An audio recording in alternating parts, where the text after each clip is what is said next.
Doctor APJ Abdul Kalam ಅವರ ಕನಸು ಏನಂದರೆ 2020ರಲ್ಲಿ ಇಡೀ ವಿಶ್ವದಲ್ಲೇ ಭಾರತ ನಂಬರ್ 1 ದೇಶ ಆಗಿ ಬರಬೇಕು ಅನ್ನೋದು ಅವ್ರ ಕನಸು. ಆ ಕನಸು ನನಸಾಗಬೇಕಂದ್ರೆ ತಂದೆ ತಾಯಿಗಳು ಮಕ್ಕಳನ್ನು ಚೆನ್ನಾಗಿ ಓದಿಸ್ಬೇಕು. ಅಷ್ಟೇ ಅಲ್ಲ, ಮುಖ್ಯವಾಗಿ ತಂದೆ ಮಕ್ಕಳಿಗೆ ಒಂದು ಮಾದರಿಯಾಗಿದ್ದು ಒಳ್ಳೆ ದಾರಿಗೆ ತರಬೇಕು.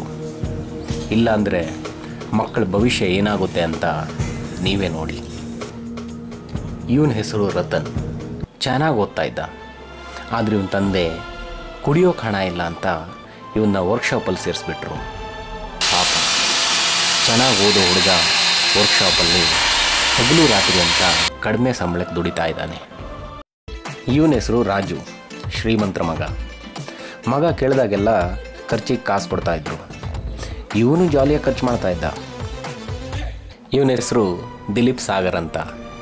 ಮೆರಿಟಲ್ಲಿ ಪಾಸಾಗಿ ದೊಡ್ಡ ಕಾಲೇಜಲ್ಲಿ ಓದ್ತಾ ಇದ್ದ. ತಂದೆ ಗೋಣಿ ಚೀಲ ಹೊಲಿತಾ ಇತ್ತು. ತಾನೆಷ್ಟೇ ಕಷ್ಟಪಟ್ಟರು ತನ್ನ ಮಗನ ಚೆನ್ನಾಗಿ ಓದಿಸ್ಬೇಕು ಅಂತ ನಿರ್ಧಾರ ಮಾಡಿ ಹಗಲು ರಾತ್ರಿ ದುಡಿತಾಯಿದ್ರು. ಇವ್ರ 3 ಜನ ಮಕ್ಕಳು ಫ್ರೆಂಡ್ಸ್ ಆಗಿದ್ದರು. ಇವರಲ್ಲಿ ಬಡವ ಶ್ರೀಮಂತ ಯಾವುದೇ ಭೇದ ಭಾವ ಇರಲಿಲ್ಲ. ಓನ್ಲಿ ಫ್ರೆಂಡ್ಶಿಪ್ ಮಾತ್ರ ಇತ್ತು. ಜಾಲಿಯಾಗಿದ್ದರು.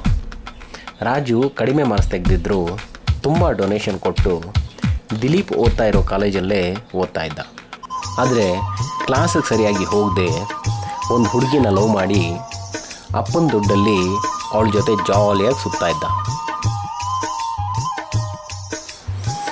ಇಲ್ಲಿ ದಿಲೀಪ್ ಅಪ್ಪನ ಕಷ್ಟ ತಿಳ್ಕೊಂಡು ಚೆನ್ನಾಗಿ ಓದ್ತಾ ಇದ್ದ.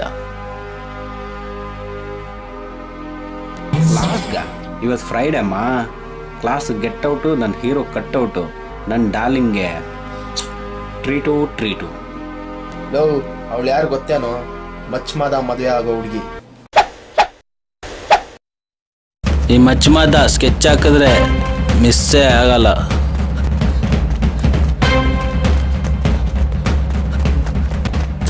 ಸರ್ ಬಿಟ್ಬಿಡಿ ಸರ್, ತಪ್ಪಾಯ್ತು ಸರ್ ಬಿಟ್ಬಿಡಿ ಸರ್ ತಪ್ಪಾಯ್ತು ಸರ್, ಬಿಟ್ಬಿಡಿ ಸರ್ ಬಿಟ್ಬಿಡಿ. ಏರಿಯಾ ಹುಡುಗಿ ಮೇಲೆ ಕೈ ಮಾಡ್ತೀಯಾ? ಬೇಡ ಸರ್, ಈ ಕೈ ಬೇಡ ಸರ್, ಇರ್ಲೇಬಾರ್ದು.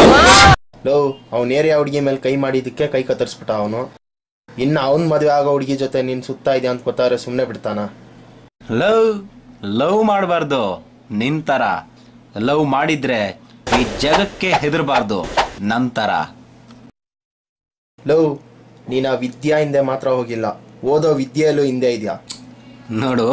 ನೀನು ನಿನ್ನ ವಿದ್ಯೆಯಿಂದ ಹೋಗು, ನಾನು ನನ್ನ ವಿದ್ಯೆಯಿಂದ ಹೋಗ್ತೀನಿ. ಬರ್ಲಾ?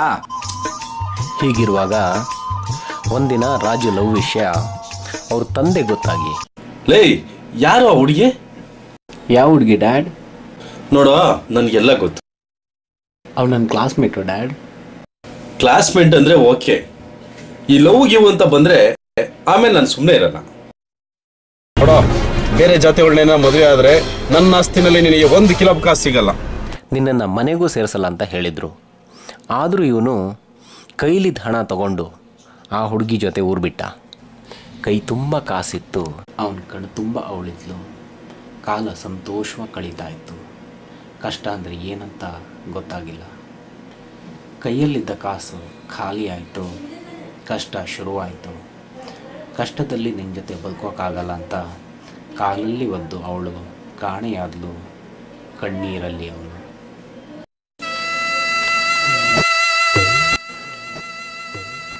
ಅವಳು ಕೈ ಬಿಟ್ಟು ಹೋದ್ಲು ಅಂತ ಇವನು ಪ್ರಾಣ ಬಿಟ್ಟು ಈ ಪ್ರಪಂಚನ ಬಿಟ್ಟು ಹೋದ. ದಿಲೀಪ್ ಫೀಲಿಂಗಲ್ಲಿ ಸರಿಯಾಗಿ ಓದ್ತಾನೂ ಇರಲಿಲ್ಲ. ಯಾಕೋ ಕಾಲೇಜಿಗೆ ಹೋಗಿಲ್ವೇನೋ? ಇಲ್ಲ. ಯಾಕೆ? ಮನ್ಸೇ ಸರಿ ಇಲ್ಲ.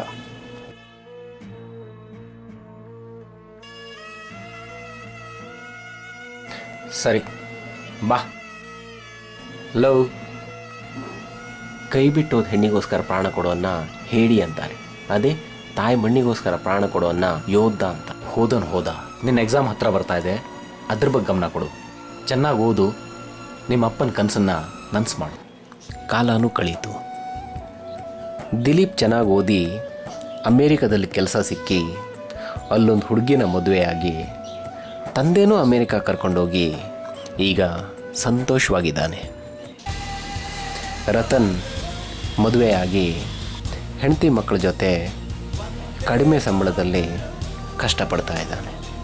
ನಿಮ್ಮ ಮಕ್ಕಳ ಭವಿಷ್ಯ ಚೆನ್ನಾಗಿರಬೇಕು ಅಂದರೆ ತಂದೆಗಳಾದ ನೀವು ಬ್ಯಾಡ್ ಫಾದರ್ ಆಗಿರಬೇಕಾ ಇಲ್ಲ ಗಾಡ್ ಫಾದರ್ ಆಗಿರಬೇಕಾ ನೀವೇ ನಿರ್ಧಾರ ಮಾಡಿ.